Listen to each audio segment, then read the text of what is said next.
Tagar Institute, Jurnalisme dan Riset.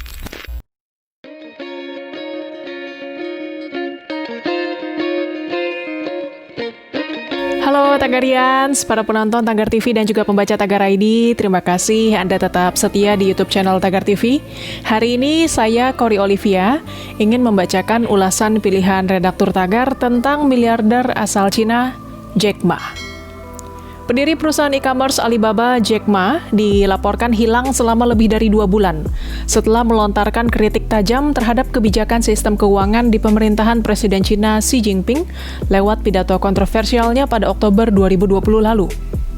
Miliarder itu tidak lagi terlihat di depan umum sejak November tahun lalu dan tidak pernah mencuitkan pernyataan lewat akun Twitternya sejak 10 Oktober 2020. Hal ini memicu sejumlah desas-desus mengenai keberadaannya.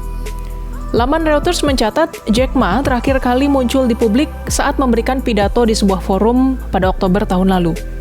Belakangan, pengusaha sukses itu juga digeser posisinya sebagai juri dalam kompetisi para wirausahawan bertajuk Africa's Business Heroes. Jack Ma tidak muncul di episode terakhir yang ditayangkan pada November 2020. Menurut juru bicara perusahaan, Jack Ma tidak bisa hadir karena jadwalnya yang padat.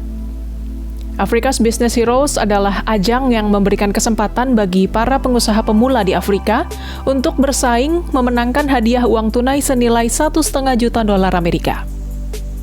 Desas-desus tentang keberadaan Jack Ma makin menjadi-jadi setelah namanya dihapus dari situs resmi dan video promosi Africa's Business Heroes.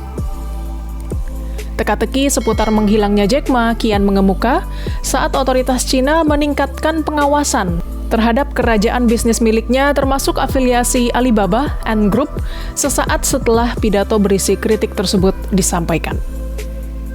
Sebelumnya memang sempat diberitakan bahwa Jack Ma mengalami kerugian hingga $2,6 miliar Amerika akibat otoritas menunda penawaran umum saham perdana Ant Group dengan perkiraan nilai $35 miliar.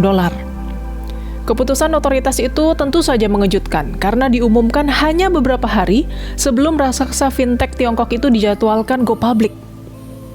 Rencana semula adalah Ant Group akan mencatatkan saham secara dual listing di bursa saham Shanghai dan Hong Kong.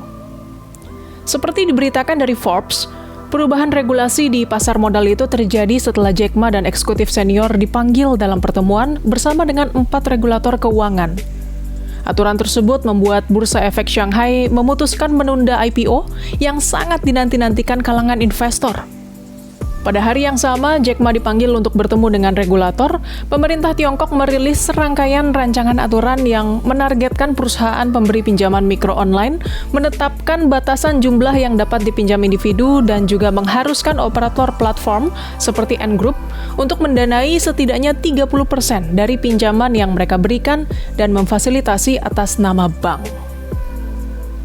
Jack Ma lahir di Hangzhou, China pada 10 September 1964.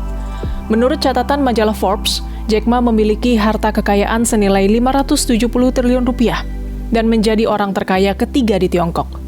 Tapi sebelum menjadi miliarder, masa lalu Jack Ma diwarnai kemiskinan. Ia sempat melamar ke 30 perusahaan dan semua lamarannya ditolak. Bahkan ketika dia melamar ke KFC, dari 24 orang yang melamar kerja di sana, hanya Jack Ma satu-satunya orang yang ditolak. Jack Ma akhirnya menjadi seorang guru dan penerjemah bahasa Inggris sekitar tahun 1990-an. Ia memang diketahui fasih berbahasa Inggris dengan belajar secara otodidak sejak usia 12 tahun. Salah satu strateginya belajar bahasa Inggris saat itu adalah Jack Ma sengaja naik sepeda selama 40 menit setiap hari ke sebuah hotel di dekat distrik Westlake Hangzhou agar bisa bertemu dengan turis asing. Dan dia menawarkan diri menjadi pemandu turis secara gratis, hanya untuk berlatih bahasa Inggris.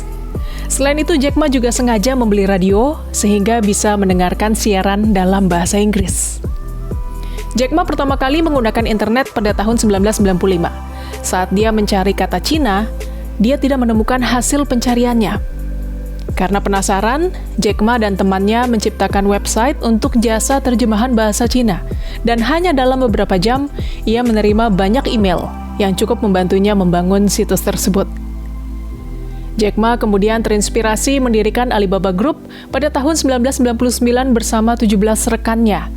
yang berawal dari satu website untuk membantu eksportir, pabrik, dan pengusaha Tiongkok untuk menjangkau pasar internasional.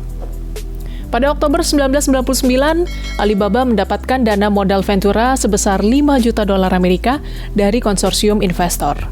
Kemudian, Januari tahun 2000, perusahaan itu kembali mendapatkan pendanaan senilai 20 juta dolar dari grup investor yang dipimpin SoftBank. Di bulan Mei 2003, Alibaba terus beroperasi meski terdampak wabah SARS hingga harus menutup fasilitas kantor. Kemudian pada Februari 2004, Alibaba kembali meraih pendanaan 82 juta dolar dari sejumlah investor terkemuka dan menjadi komitmen permodalan swasta terbesar di sektor internet Tiongkok. Seiring dengan berjalannya waktu, kini perusahaan milik Jack Ma itu telah menjadi salah satu e-commerce terbesar di dunia. Alibaba juga memiliki sekitar sepertiga saham Ant Group yang didirikan pada tahun 2004 sebagai perusahaan pembayaran online dengan platform Alipay, yang kemudian berkembang hingga mencakup asuransi, pinjaman konsumen, dan manajemen kekayaan atau wealth management. Tagarians, demikian ulasan pilihan redaktur Tagar hari ini tentang miliarder asal Cina Jack Ma. Subscribe YouTube channel Tagar TV dan klik loncengnya juga untuk mengikuti video menarik membahas topik terhangat hanya untuk Anda. Dan ingat juga 3M, memakai masker, menjaga jarak, dan mencuci tangan. Saya Cory Olivia, Tagar TV.